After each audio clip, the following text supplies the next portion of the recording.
네, 안녕하세요. 오랜만입니다. 그죠? 공부는 잘해오고 있을 거라고 믿고요.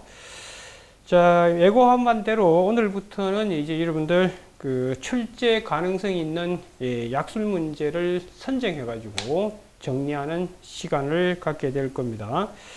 거의 뭐 3년 동안 계속 제가 이 약술 특강 하면서 뭐 거의 제가 선정한 주제에서 100% 계속 출제가 되어 왔어요. 그죠? 뭐 내년에도 그럴 것이라고 믿고 있습니다. 근데 항상 시험은 변수가 많기 때문에 제가 선정한 이 주제 안에서만 반드시 100% 출제된다는 보장은 없어요. 확률적으로 나올 가능성이 높다는 겁니다. 제가 지금 선정해서 다루게 될 주제가 총 한 40개 정도 될 텐데 이 주제들은 반드시 여러분들이 숙지하고 시험장에 들어가셔야 돼요. 물론 그 이외의 주제도 여러분이 좀 보고 들어가셔야 될 내용들은 있을 수 있습니다. 물론 최종 모의고사 단계에서도 또 여러분이 테스트를 또 하게 될 테니까 그때도 추가해서 여러분이 공부를 좀 하시면 될 겁니다. 아시겠죠? 자, 일단 교재는 이미 예고한 대로 이 주관식 경찰행정법 핸드북에 수록되어 있는 총 주제, 그 수록되어 있는 주제가 여러분 보시면 알겠지만 99개의 약술 주제가 수록이 되어 있어요. 그죠?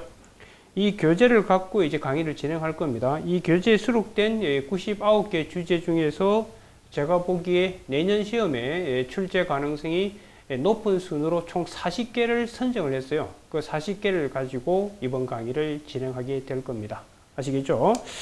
예, 좋습니다. 일단 뭐 기본적으로 이 약술 특강은 무슨 새로운 지식을 전달하는 것은 아니에요. 이건 기본 강의를 통해서 여러분 그 내용은 숙지가 되어 있으리라 믿고요.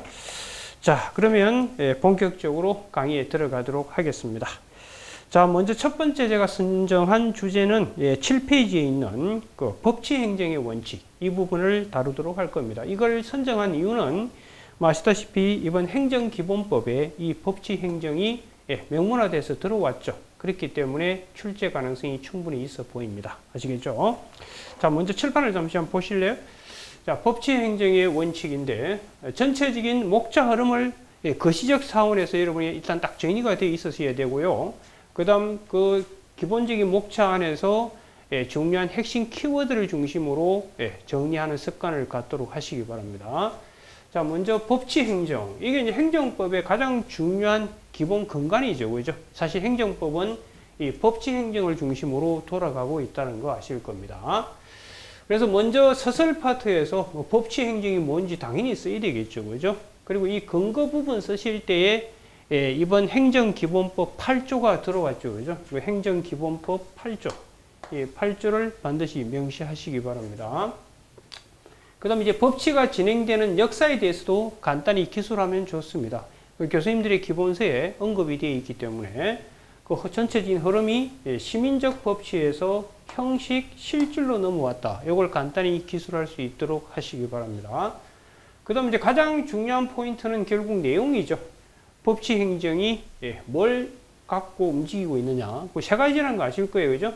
법률의 법규 창조력, 그 다음 법률 우위, 법률 유보. 한마디로 이게 법률 우위하고 법률 유보. 이 두 개가 가장 중요해요. 그동안 여러분 시험에서 약술 문제로 단골로 나왔던 것이 뭐냐면 이 법률 유보의 원칙이죠. 이 부분만 따로 발췌해서 약술 문제로 출제가 되어 왔고요.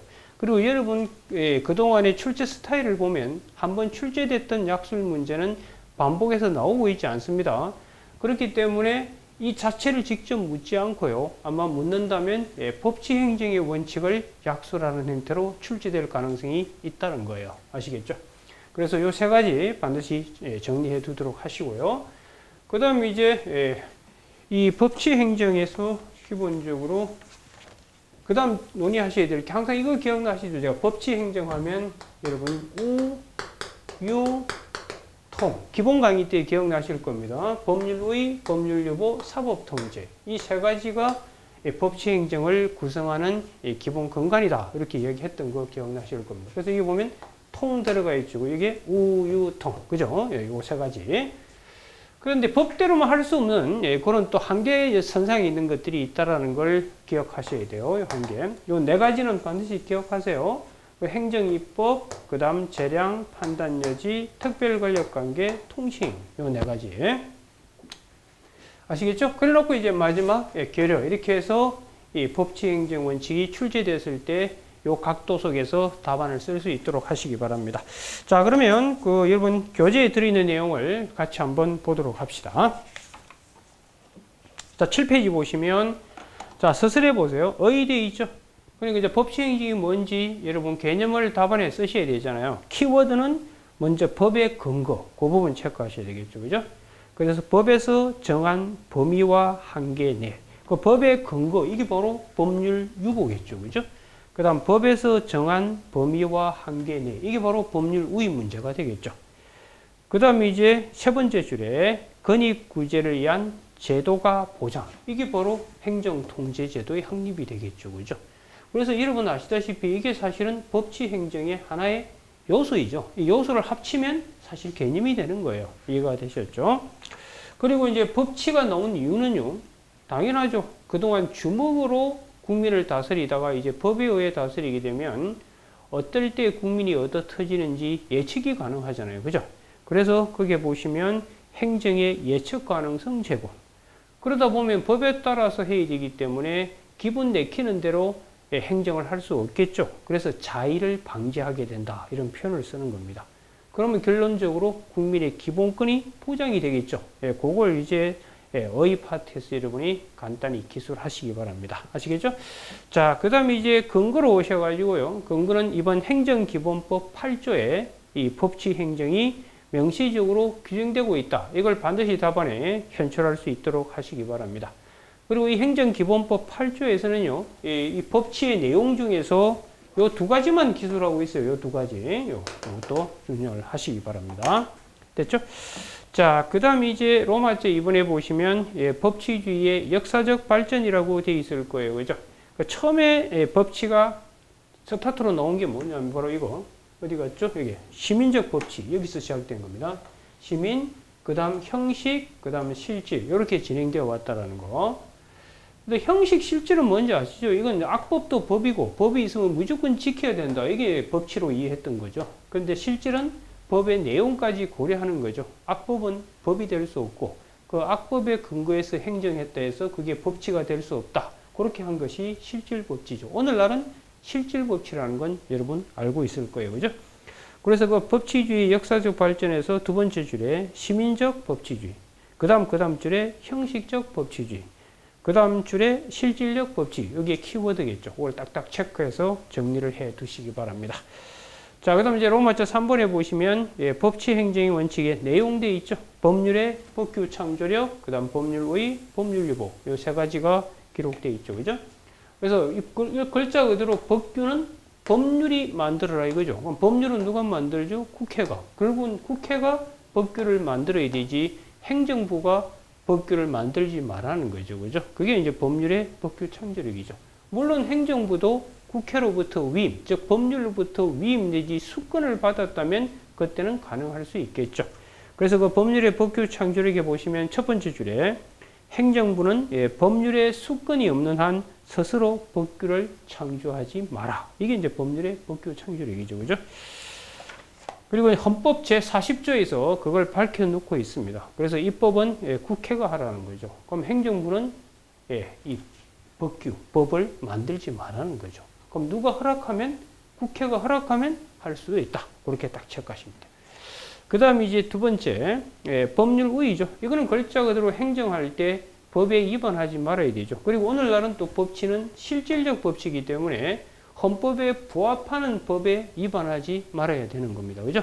그래서 의에 보시면 키워드, 헌법에 부합하는 법률에 저촉되거나 위반되어서는 안 된다는 것. 그게 이제 핵심이죠.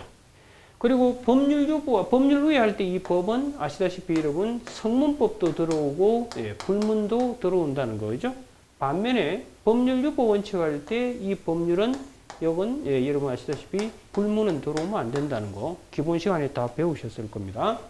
그리고 법률 우위는 행정의 모든 영역에 다 적용되죠.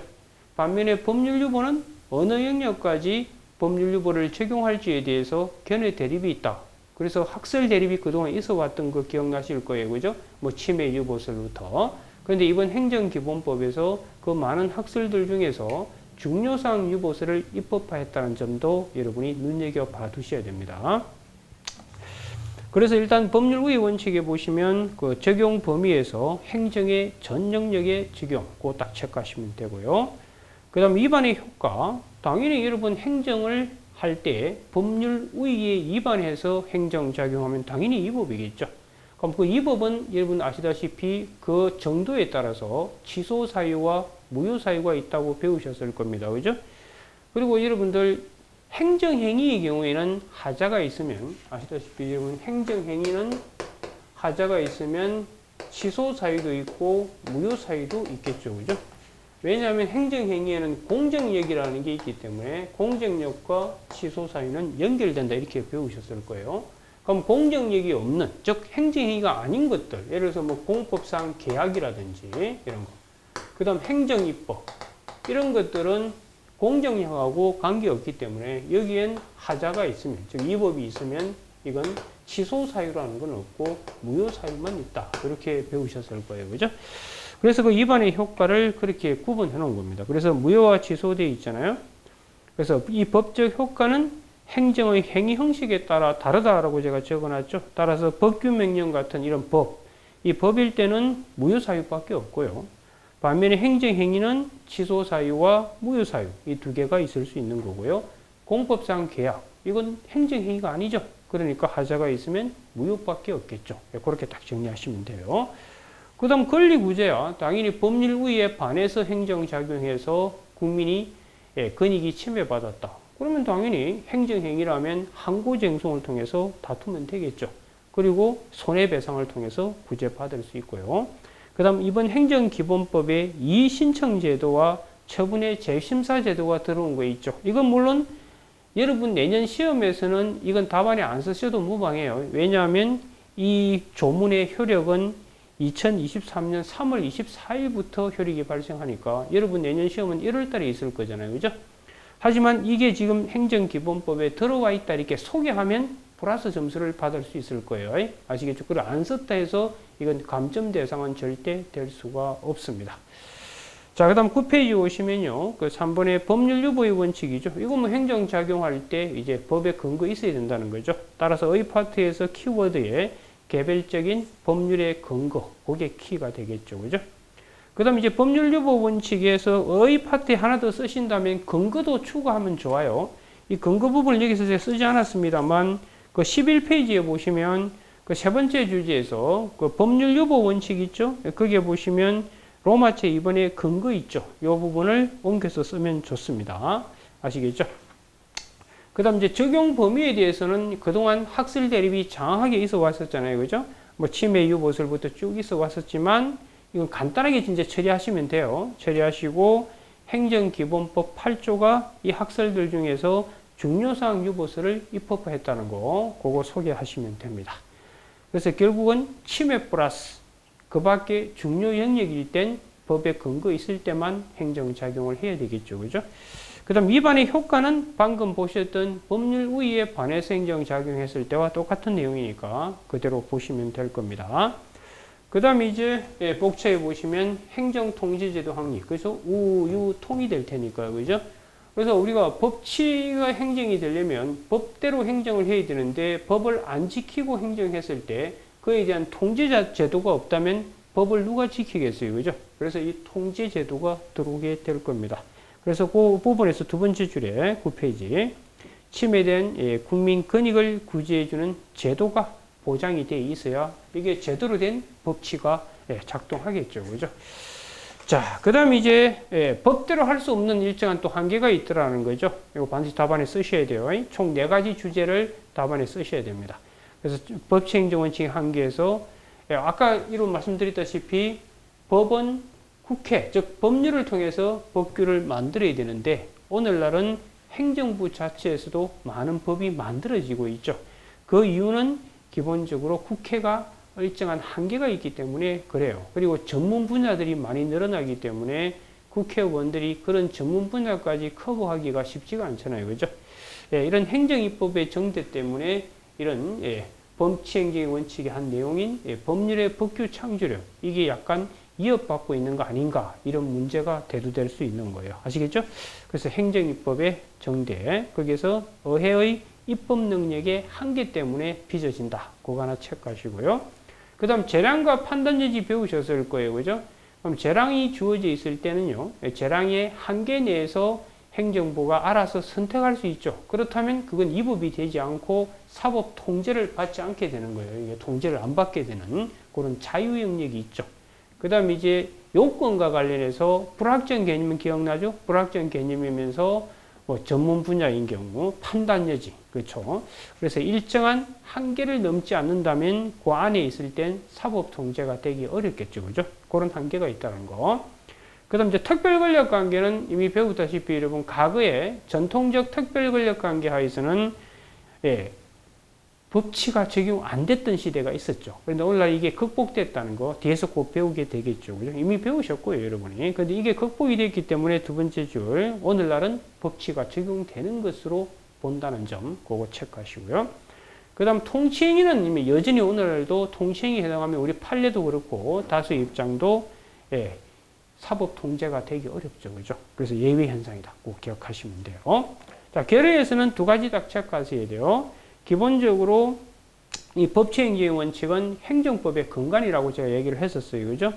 그리고 이건 국민 권익 보호를 위해서 존재하고 있는 거예요. 따라서 아까 우리 법치행정의 원칙의 한계 부분이 있잖아요. 이 한계가 있다 하더라도 이건 엄격하게 해석을 해야 돼요. 그래야만 국민의 권익이 보호되겠죠. 그리고 또 법치 행정을 위반해서 행정작용했을 때는 국민 보호 차원에서 꾸준히 그걸 통제하는 수단들을 계속 만들어갈 필요가 있겠죠. 그렇게 답안을 완성하시면 돼요. 오케이? 자, 그래서 법치 행정 원칙이 약술 문제로 나왔을 때 거시적 차원에서 여러분이 목차 구조는 요 5단계, 총 6단계죠. 6단계의 목차를 기억하시고요. 그 다음 답안에 여러분이 가장 중요하게 현출이 될 내용은 요 내용하고 그 다음 행정통제제도, 요거 있죠. 법치행정원칙의 한계 부분이 있죠. 요 두 가지가 핵심 포인트가 된다는 점을 기억해 두시기 바랍니다.